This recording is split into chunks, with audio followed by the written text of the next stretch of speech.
That's coach will open. Raise your hand, keep them up for me for a second.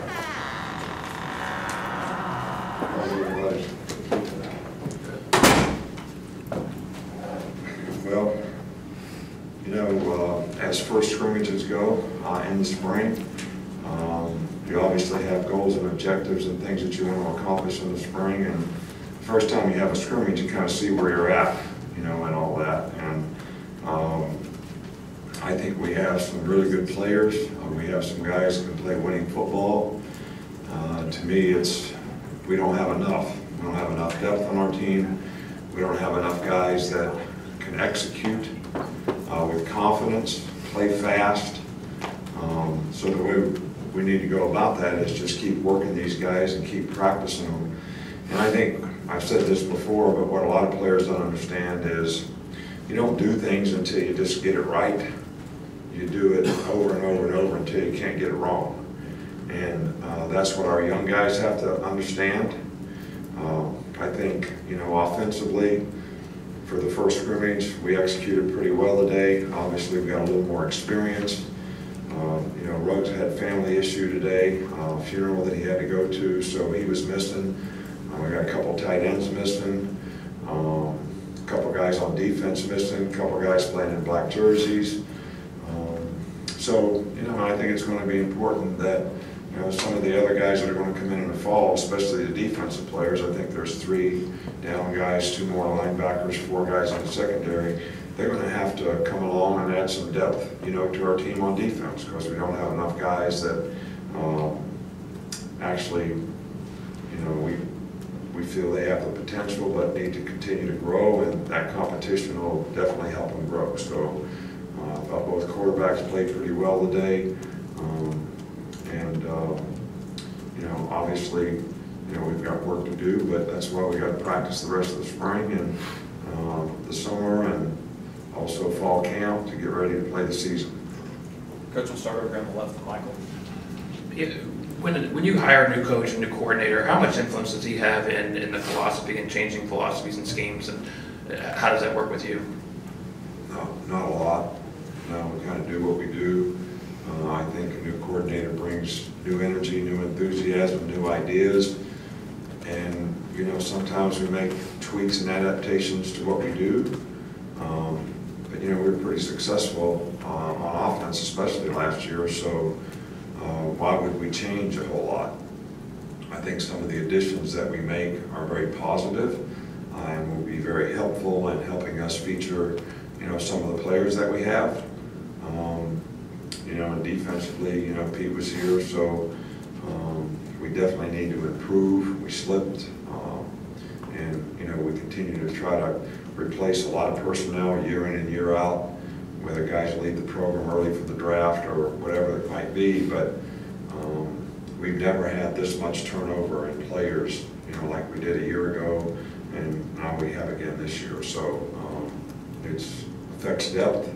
And it affects knowledge and experience. So we just have to keep working with the young players and probably have a pretty young team.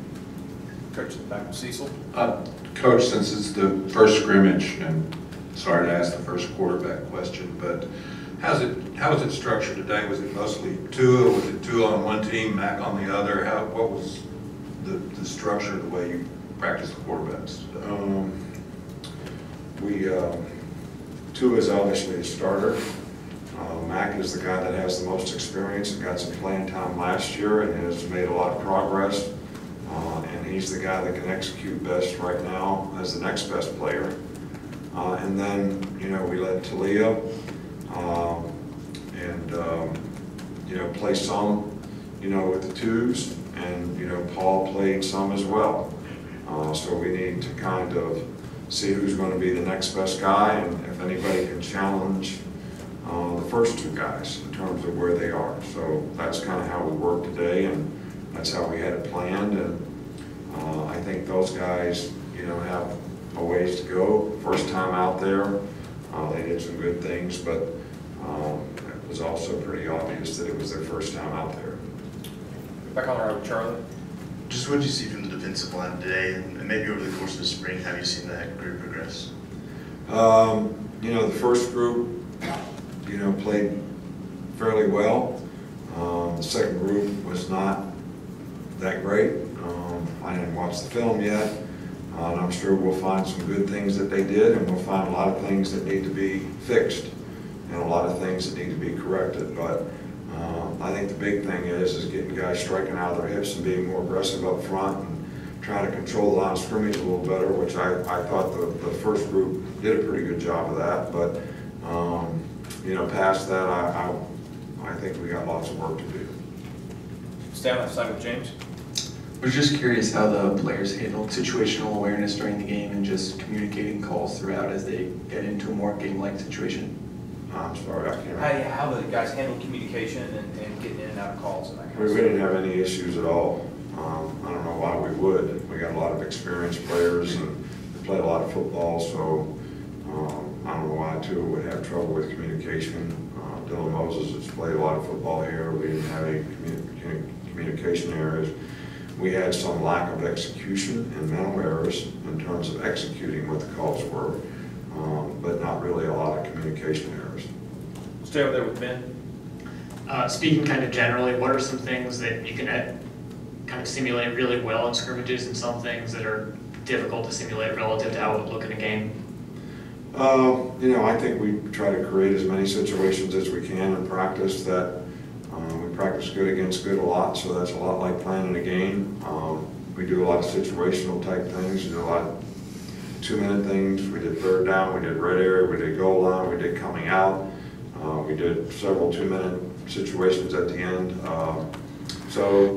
Other than the fans, the noise, football is football. And there's 11 guys out there on both sides, and the field's 100 yards deep and 53 yards wide, and there's 11 guys out there in different formations, and everybody's got to adapt and adjust and do their job, look at the right thing, react the right way, block the right guy, compress the hole and read the run the right way. I mean, I don't know what changes in the game. Do they put more players on the field? Do they make you play like on ice? Is it still grass? I mean, I don't, it's no different. Okay, good. It's only different if you make it different. If you make the game different and you say, I'm going to have a lot of anxiety and I'm not going to be able to focus on looking at the right thing and I'm not going to be able to focus on doing what I'm supposed to do, just like I did in practice, then I guess it's different. But otherwise, you're supposed to be competing, playing hard, giving the best effort you can, focusing, trying to win, covering the guy you're supposed to cover, beating the guy you're supposed to beat if you're running a pass route, blocking a guy if you're trying to block him. So I don't know. I guess if you're outcome oriented, you would think the game is a lot different. But if you're process oriented and you're trying to play that particular play, hit that particular shot, if you're playing golf and not worried about what your score is going to be at the end of the day, I would say it's pretty much the same. Agreed. Two more, Coach Alex and Tony. You mentioned Dylan earlier, but how are some of the other guys at the inside linebacker position progressing, especially maybe the younger guys, Mokel, Jalen, Shane? We have a lot of work to do. You know, those guys have ability, they make too many mental errors, and when you make mental errors at linebacker, you either have a gap that's unprotected, you have somebody that's not covered. We had way too many of those today, so, and we just have to keep on working. You know, keep on working with them, and, you know, see where it takes us. But, you know, I thought some of the outside backers, you know, played pretty well today. So, but inside guys, we got lots of work to do. Wrap up here with Tony. This is the first game-like opportunity to see the special teams. Just how did the kicking game look out there? Kicking game was good. I think we're a lot further ahead in the kicking game this year. You know, we made a lot of changes in the kicking game last year, which really was beneficial in terms of statistics. How explosive we were on kickoff return really improved. We improved punt return, explosive plays to the point where the second half of the season we weren't getting the ball kicked to us so that we could return it. I think that it seems like we have a few more guys that really buy into playing on special teams well. You know, coverage units did a pretty good job last year. So I think when you guys say special teams, I think of special teams. When you say special teams, you think of punter and kicker. So I don't know why he wouldn't just ask me about the punter and the kicker, because special teams are special teams. The punter and the kicker are the punter and the kicker. And we have a new freshman kicker who kicked well today. He also punts, and he punted well today.